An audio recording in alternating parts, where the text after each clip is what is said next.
Good morning. Good morning. All right, everybody should have this pamphlet in your packet. And what I'm going to share with you today, usually my schedule is pretty full. I don't look for work.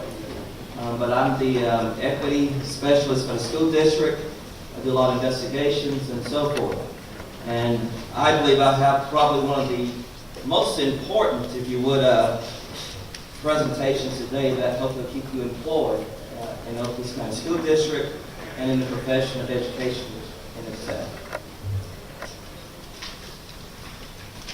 My background is law enforcement. About 12 years at Okaloosa County Sheriff's Office as a deputy sheriff and worked as a school resource officer. I've worked as an EBD teacher. I mean, you name it, I've done it. And one of my philosophies on the road as a deputy sheriff was, I may not be what appears to be the boldest or bravest and so forth. And every time I pull someone up for speeding, which I thoroughly enjoy doing, and I love investigations as well. But when I did it, they always had a story to tell me why they were speeding and so forth. And I let them do all the talk they want to talk. And at the end of the conversation, I say, well, thank you, I respect that. I need you to sign the bottom of this. Not admission of guilt and so forth. Because I don't take it personally. Same thing in investigations, I don't take this personally. I don't take the job that I do personally. Most of the people I deal with are usually it's a situation that they prefer not to be in. Usually something's happened and I'm going to investigate. And here's the thing, I've come about 34 schools roughly in this county as far as investigations, and I may have 8 to 12 investigations going at one time. So I'm very busy, and so when I get there, if I start asking questions, it's simply that I don't have the facts. And I'm doing my investigative process of asking you, I'm not questioning your integrity and so forth. I'm just getting the facts so that where the facts lead me is where I'm going to go. And I say that to say this, it's the same code of ethics that I use with a math teacher, ELA teacher, I use with the coaches. There's not a difference. And if you look at your pamphlet, and I hope that you abide by this pamphlet, because if you don't, that's what it means to me is that you're inviting me to come in and look into an investigation or inquiry to make sure we follow our policies and the professional practice. So schools can no longer claim to be a place of safety. I'm making the same presentation I made to all of our teachers and so forth when it comes to this county, because it's the same code of ethics that applies to all of us. More than 28,000 students and 5,000 teachers are physically attacked in schools each month.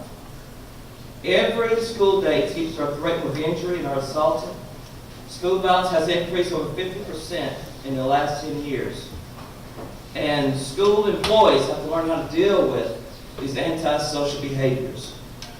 With that being said, Billy Graham once said, a coach will impact more young people in a year than the average person does in a lifetime. As coaches, you're going to make a difference in students' lives by not just the things you do, but the things that you do, the things that you say, but how you interact with them, how you treat them. And in this county, we have expectations of treating everyone with dignity and respect. Common sense, professional judgment, and there's an article, how to avoid legal complications. It says, avoid putting yourself in a position where you have to defend, explain, or justify your behavior or your actions. Avoid putting yourself in a position where it's word against another person's word, your word against another person's word. Because here's the bottom line. If you ever go to a deposition, which you have attorneys asking you questions, I've sat through many of them, and they're going to ask you questions for sometimes 2 or 3 hours or more at a time, over and over and over, asking you the same thing. And I'm saying to you is that make sure that we are following our policies. Make sure we're following our guidelines. Make sure we follow the principles of professional conduct, because this is what they're going to go by. And they're going to ask you, Just for example, if you use an inappropriate language with students, and it come before in an investigation, and even some parents will take it all the way up to legal action and so forth.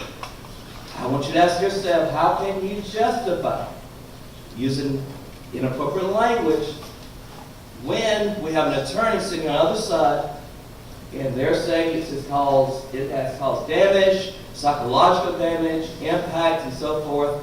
So I'm just saying to you, how will you be prepared to defend that if asked that question? And all of that's covered in our professional practice, that we're going to treat our students with respect and so forth.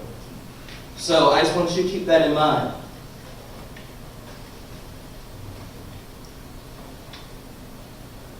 A couple of things I want to mention to you is how to avoid legal complications.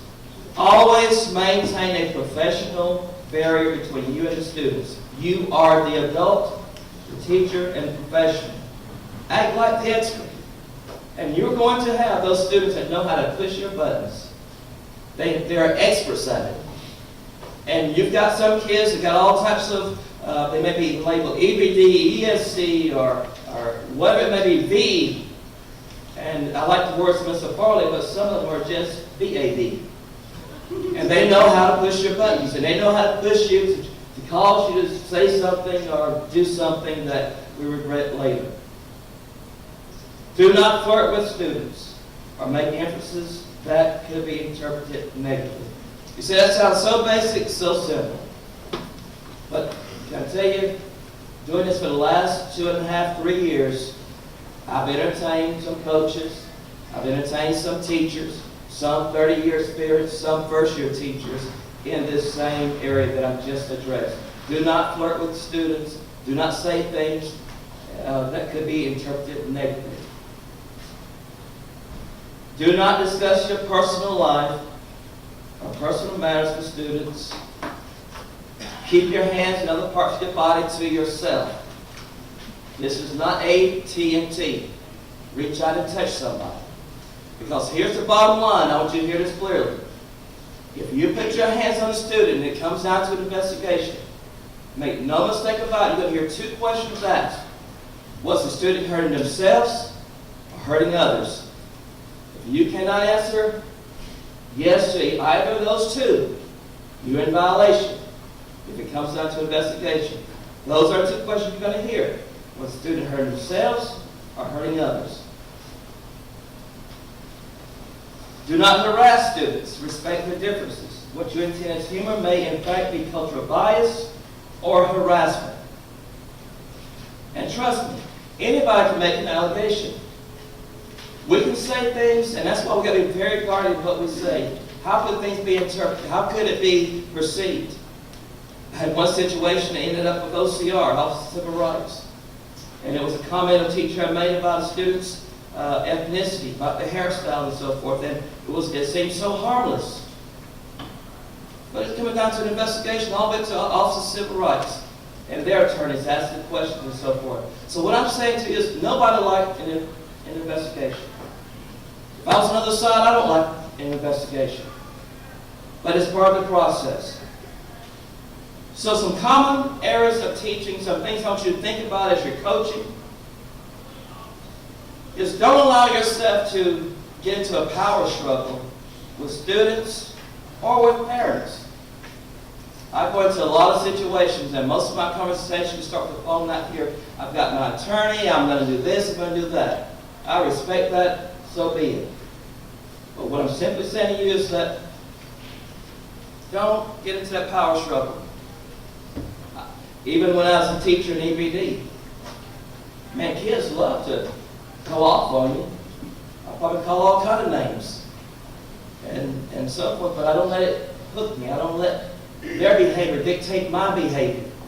Because the moment that we step outside of being professional is the moment that a parent's going to call, and if it can be verified that things were said or done inappropriately, I can assure you it will be addressed. Avoid becoming defensive when dealing with parents. Keep the focus on the student. Avoid using excessive force with students. Again, when should we put our hands on students? If the student is hurting themselves or hurting others. So if you got more put your hands in your pocket because you have that habit of I just want to reach out and touch them, maybe you put your hands in your pocket. Or maybe you don't want to. Maybe you want to risk it. Maybe you've been doing that way for 5 years, 10 years, how many years? But you know what, I look at it, people ask me, I was in an investigation the other day, and the individual asked me, Mr. Chapman, you sound like you're paranoid. I said, I am, to some degree, and that's not a bad thing. That's because I have bills. I have kids. And I want to keep that job. But I'm not going to put my certification in the hands of a student's testimony or a student's allegation when I can do some things to help avoid those things. So I got to think about myself, because no one's going to protect you better than you're going to protect yourself. And yes, guess what? You may be vindicated at the end. You may be totally innocent at the end. People ask me, Mr. Chapman, do you allow students to hug you as a teacher? I tell my kids up front, I tell my parents, I'm not about the hugging. I do the fist bump, I do the high five. Why? Because if I do, I'm paranoid, I tell you that. What would happen if I hug my students and they go home and say, Mom, Dad, and Mr. Chapman hugged me today, he touched me inappropriately. Boy, can you imagine the headlines the next day? Can you imagine that phone call you're going to receive from Human Resources? Because if there's an allegation of inappropriate touching, you probably have a phone call, something to this effect. Mr. and Mrs. So-and-so, I apologize, but at this time, please place on administrative leave pending investigation. Wow. Just like that? See, and that's why I tell my kids, I tell my parents, I don't do the hugging. Because it's just one allegation away, one complaint away. Now I know there's some innocent hugs, I realize that. But I want you to understand the nature of times that we live in today. It seems like everybody is out to sue somebody. So why put myself through that stress when there's some simple things I can do to protect myself? Next thing, avoid losing your temper with students and failing to act appropriately. Always remember, you're in that fishbowl. We live in it. When you sign up for education, you sign up to live in a fishbowl. Everything you do. And now the parents are so empowered with social media. I've gotten involved in about 3 or 4 cases in the last month and a half because of social media. Parents post something that they videotape the teacher doing something, our coach doing something, and guess what? Yes, we tell the students you shouldn't have the phone out during that time and so forth, but guess what? If there's a violation that is showing, we don't have a leg to stand on to try to defend that action. We can take care of the student, but we're going to deal with the action that we see in the video if it's inappropriate, deemed inappropriate. So I want you to think about something. How do you manage these antisocial behaviors? What are some things you can do? The first thing you realize is that, and the way I view people when I interact with them, is I perceive everybody as irrational. Everybody I come in contact with comes to the office about a situation, I'm thinking they're irrational. And if they're rational, that's a bonus for me. But if they're irrational, I'm already prepared, because on everybody's forehead are the initials MMFI. Make me feel important. I don't care if it's a kid in your class that gets under your skin, if it's a kid that just, you know, those ones that's like, there he is again. There she is again. The ones that know how to push your button and push you to the limit. When I'm interacting with those parents, that's still somebody's baby, somebody's angel. I've sat across from some attorneys that some kids were, they were some students that were challenges in the classroom and behavior-wise. But when they was with their attorney on the other side of the table, they were the angels. And these kids were victims. And there's some things we got to look at our policies and did we violate anything and so forth. So what I'm saying is be careful not to get hooked. Every kid, regardless if they are a favorite or least favorite, regardless of their race, their color, their creed, their sexual orientation, whatever it may be, every student in Okaloosa County is expected to be treated with dignity and respect. So remember that. Remember that harsh words or sarcasm will not work. Kids are a lot brighter than we sometimes think they are. Sometimes we give them sarcasm. Guess what? They understand what's up. They know what's been said. So some things you can do instead of losing control with difficult people or difficult parents, difficult players. Do something unexpected. Don't become defensive. One of the things we learned in law enforcement was verbal judo, that when we stop a vehicle and keep going off on you and so forth, man, you're in total control. You've got the power of a pen. I'm not going to go tit for tat everything you say. I have no reason, why should I give my power away? Why should I come down to their level? So I want you to keep that in mind. Do something unexpected. Don't become defensive. Don't take things personal. Like I said, I probably call every name in the book. And then some.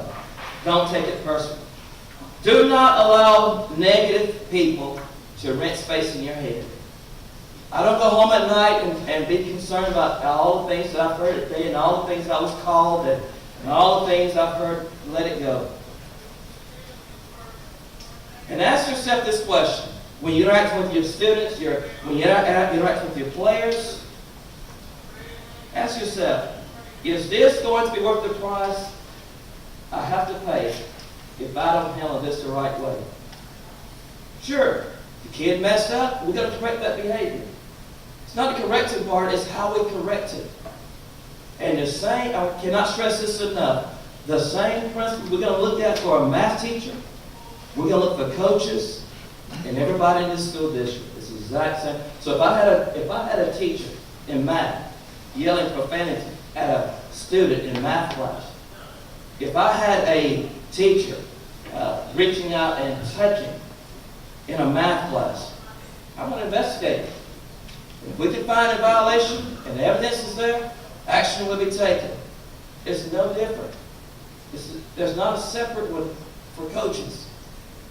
And I say that because I used to play basketball several years back in high school. And coaching was different then. They ain't supposed to look that okay then. But now you're just one parent away from a complaint. You're one parent away. It's only this sensitive time that they're looking for something. Yeah, we're in a microscope, same microscope. So don't put yourself in a position where you got to defend yourself or defend your actions. You have an obligation to our students. Avoid harassment of, embarrassment of, or discrimination against students. Don't embarrass them.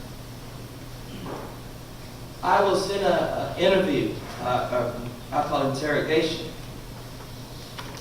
with some attorneys, and they kept asking me a question about this particular comment a teacher had made, and the way it came across as putting the student down and embarrassing it. And they started going to a lot of terms as far as the psychological damage it was doing to the kid and all this emotional stuff. And when they start throwing out big figures like 2.5 million, it's like, wow. I think if I was that teacher, how are we going to defend this if it was said?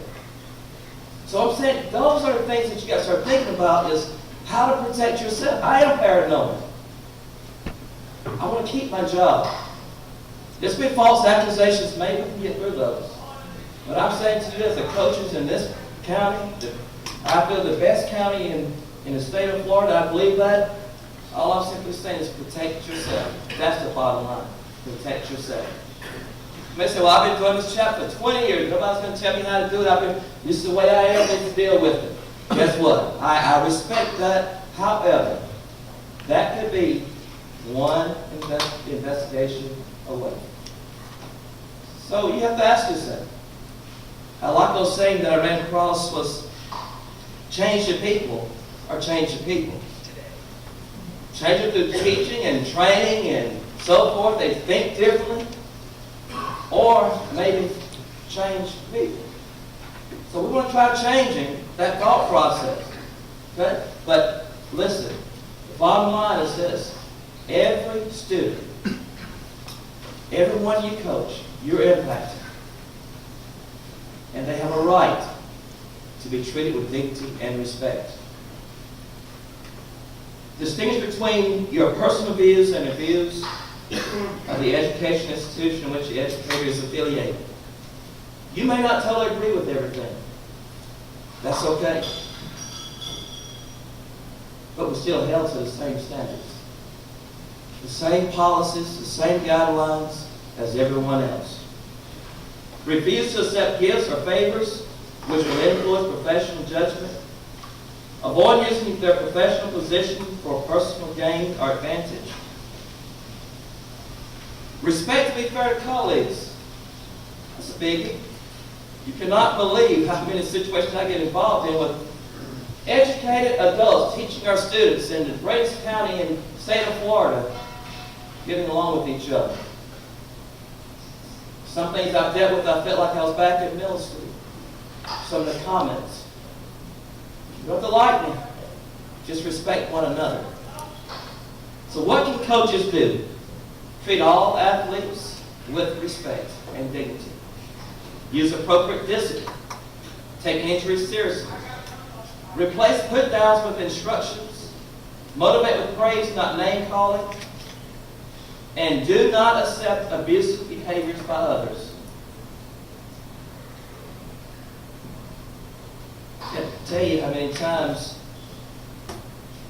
when we're investigating, a question was brought up.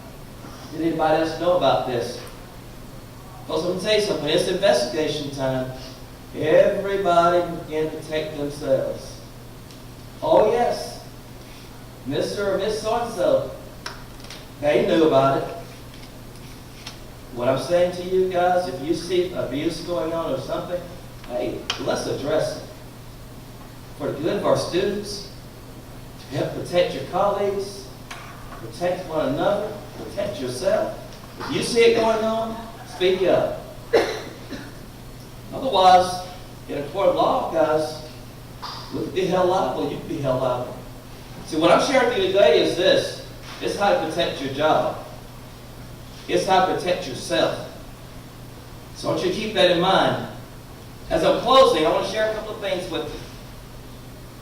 In the last 20 years, and things have been increasing as far as professional practice getting involved and looking at teacher certifications. And I looked at Broward County. They had 699 investigations into professional practice. 169 of them, their license was revoked permanently. That means they're teaching. That means they're all the things what it's college for. They just gave that up. They can't go anywhere, not just in the state of Florida, anywhere else, and teach. In other words, they just not a career change. Escambia County, a little closer home, 159 investigations, 27 lost their license to teach. Santa Rosa, 48, 15 lost theirs. Well, how about Okaloosa County? 62, 13 lost, permanently lost, revoked their license. Man, that's your house, that's your car, that's your livelihood, that's everything. That's a new career. So all I'm saying is take the code of ethics seriously. Don't toy with it, don't play with it. If you have a question about ethics that you're not sure about, I'd rather have a 15-minute conversation with you than a 2-week investigation later. If you're uncertain about something, call and ask.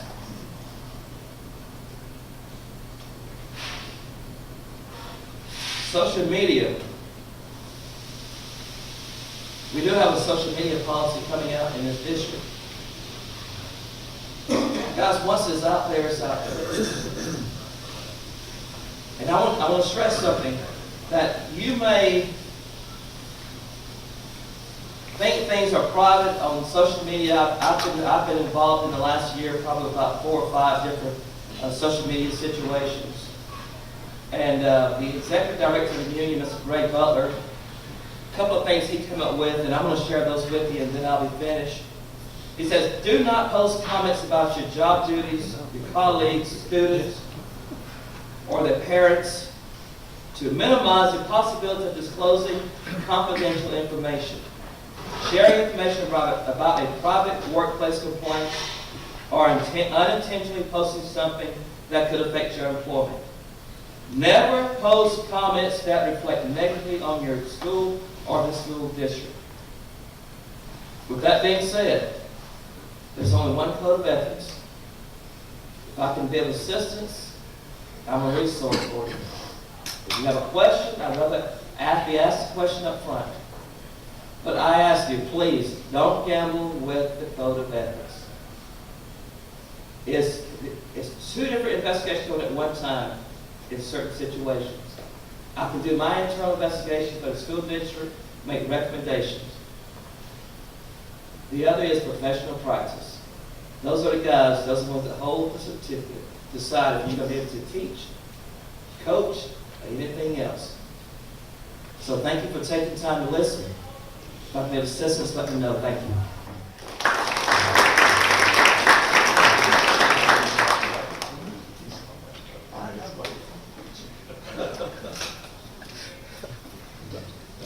Good morning. We're going to be out of order here today because we had a board workshop this morning, and Steve Horton and Ms. Jackson are down there, and Andy and I left as soon as our part was done to get up here. So we're going to skip to my section, which is 12:30 to 1 o'clock. But before can everyone hear me? But before we go there, just wanted to look at, I'm looking at the agenda here, and we're talking about ethics, we're talking about conflict of interest and ticket procedures and Title IX and transportation and AEDs. And these are everything that can harm you personally. If we mess it up, these are all things that can come back on you personally. If we're negligent in any of these areas, then it's not about, hey, I'm protected because I'm with the school district. If you make a mistake, it can come back on you. So that's why we're going over all this, and that's why we're covering this. So it's important that we look at some of these things. And so Jeff McGinnis is going to be here later, and he's going to talk about Title IX. And as I sat in the audience yesterday and listened to him talk about Title IX, I started getting a little knot in my stomach about, hey, wait a second. I'm not sure that this is happening everywhere. And so one of the things that I wanted to make sure, I want to talk to our ADs that I see all but one here. Where's Baker's AD? Baker's AD here? What about administrator? Baker administrator here? No administrator, no AD. Okay. So one of you coaches needs to get this info back to either your AD or your administrator there, Baker. Okay. So when we look at the Title IX issues, we have to, and I'm not going to go into it deeply, but we got to make sure that the boys' uniforms, the boys' facilities, the boys' equipment, actually reverse that. We have to make sure that the girls are similar to the boys, because really there's no Title IX issue. If the girls have a Taj Mahal and the boys have a shack, no one cares. I mean, I care, y'all care, but the law doesn't care, and Title IX doesn't care. So, but if the boys have better than the girls, that's where our issue comes in. Okay, so we're not, boys' parents, because I'm a parent of 3 boys that have played sports, and I'd say, hey, isn't that a Title IX issue? Don't we need, this is years ago, don't we need to get a little better facility here? Yeah, no, Nick, no one really cares. It's a boys' facility. So we care as a district, but the law's not going to force us to do anything.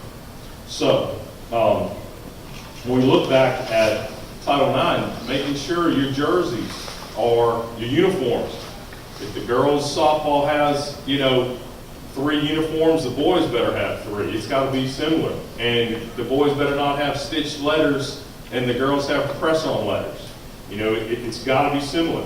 What's the frequency of replacing them? Are we replacing them at the same frequency?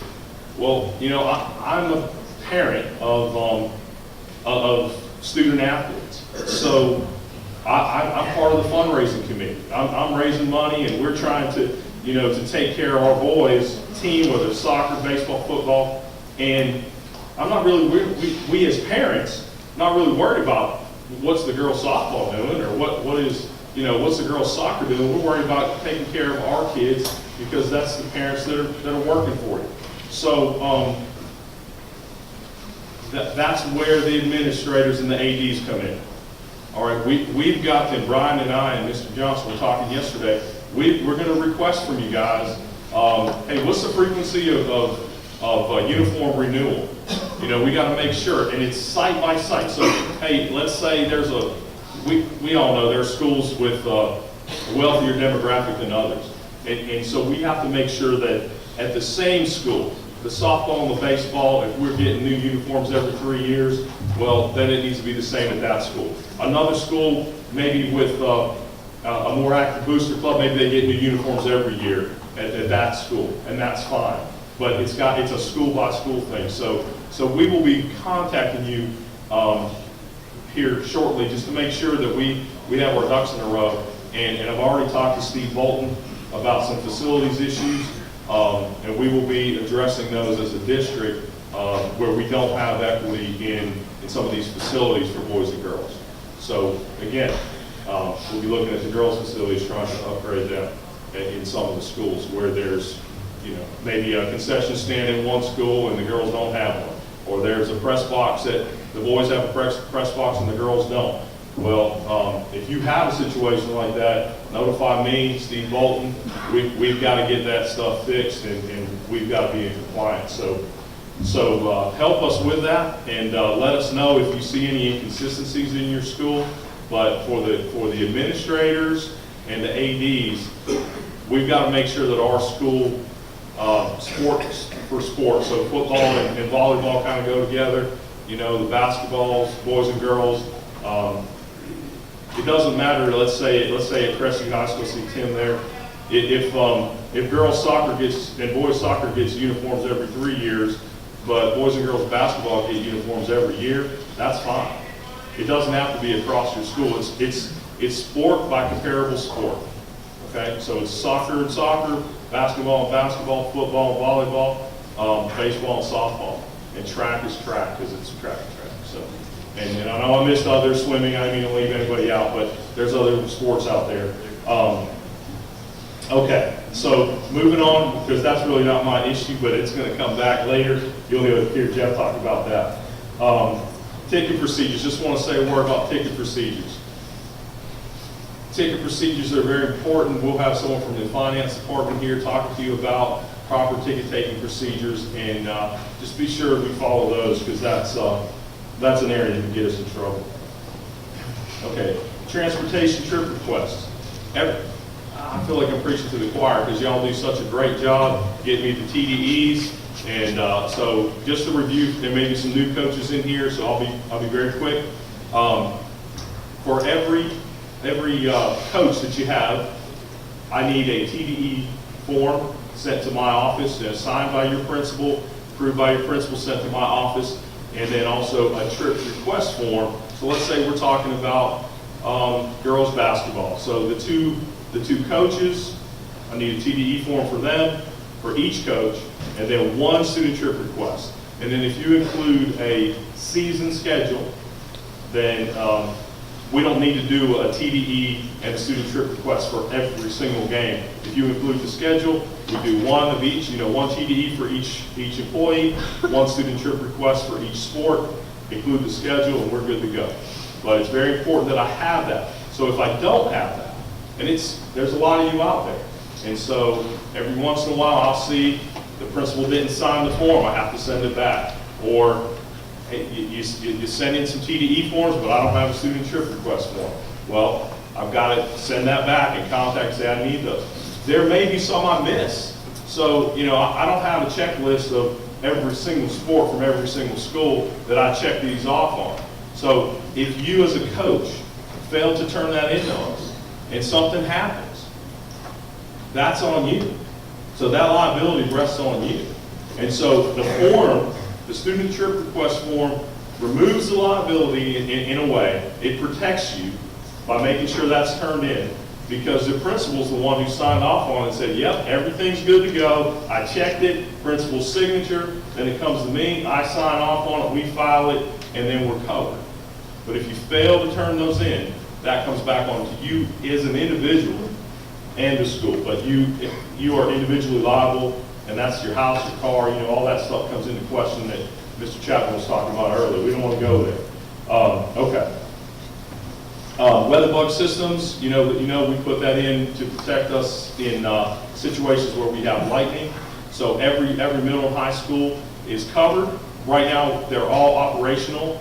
We have one that is down, and that is the Crestview Davidson one. That one's down, and we're in the process of getting that thing repaired. I just talked to Steve Bolton. We're working to get that fixed. Okay, the next thing here that's quite important is your AEDs.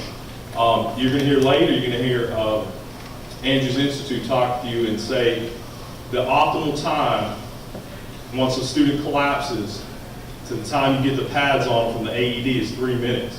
And after 3 minutes, their chance of survival goes down drastically. So that's not very much time. So we need to know where those AEDs are. We need to have a plan. Do I need it? And this is at every individual school. Hey, do I need to have my AED out there on the practice field? And you'll see that the Andrews folks are going to talk about the two most critical sports are football practice and cross-country meets. So, my thought is, hey, cross-country meet, that AED is in the golf cart, and if we don't see a kid, we're going to find them, and that AED is with us, because if they've collapsed, we got to get those pads on. And there should be a plan. You've got the Andrews Institute folks, trainers. Discuss with them AEDs, we just high school here, but discuss with them as far as who's got the AED, make sure it's accessible, make sure there's a plan on who's going to get it if the kid goes down. And so that's something that's important. Now, those are the two highest death rates for cardiac arrest. Those are the two sports that are highest death rates. But all the other sport, it can happen in any sport. So for your sport, you got to be aware, okay, where's the closest AED, and can I get to it? What's the, you just got to be aware. So that's important. And we want to hear from you. So right now, I think every high school has 3 AEDs. You got one in the gym, one in the office, and one in the field house. Well, if we as a district, if y'all say, hey, look, it's impractical, we can't get there. We're having a problem, it's impossible. Then we need to talk, we need to have discussions on, let's come up with a plan, or maybe the plan includes additional AEDs, I don't know. I'm not saying it will or it won't, but if you're in a situation, you're not out there on an island. If you need help, if you're stuck with that, please let us know, because that's important to all of us. And believe it or not, as I look out across the room, I see lots of folks my age or older. The two folks that have collapsed in our county in the last 5 years have been middle-aged employees, one man and one woman. So, the life we save might be our own. So, okay, as we move on, Jay McGinnis is going to get into specifics when he gets here on bus transportation. But I don't have a whole lot to say on that. I'm going to let him cover that. Does anyone have any questions for me before I turn it over to Mr. Johnson or Brian? Any questions? All right, thanks.